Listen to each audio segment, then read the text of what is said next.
جس جسم کی روح میں نقصان ہو وہ اچھا نہ ہوگا، خواہ تو اس کو شہد میں ڈال دے۔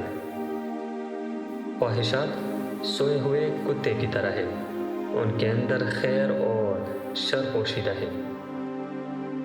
عشق وہ شعلہ ہے، جب وہ روشن ہو گیا تو کچھ معشوق کے علاوہ ہے سب جل گیا۔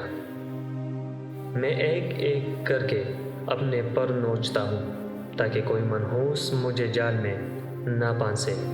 میرے نزدیک جان بال اور پر سے بہتا ہے۔ اے حقیر، جب تک تو سجدہ نہ کرے گا فرض سے نہ چھٹے گا، خواہ تو ساری مسجد کو ناپ لے۔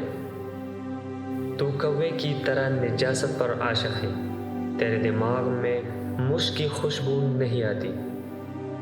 میری یہ 4 باتیں مان لو، کامیاب ہو جاؤ گے۔ پہلی، دستک دو، وہ دروازہ کھولے گا۔ دوسری، گم ہو جاؤ، وہ تمہیں سورج کی طرح چمکا دے گا۔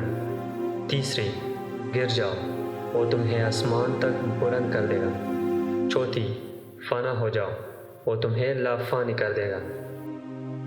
جا نفسانیت کو چھوڑ تاکہ تیری بلائی ہو اور تیرا دماغ عنبر کو سونگھنے والا بن جائے۔ توبہ وہ کرتا ہے جس نے گناہ کیا ہو، آہ وہ کرتا ہے جس نے راستہ گم کر دیا ہو۔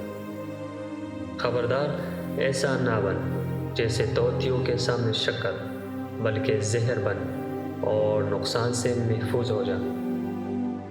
جب نگہداشت اور تقوی نہ ہو، خبردار اعلیٰ کو پھینک دے، اختیار کو چھوڑ دے۔ جب ہم اپنے آپ سے شدید جنگ لڑ رہے ہو تو دوسروں سے لڑنے کی کیا ضرورت ہے؟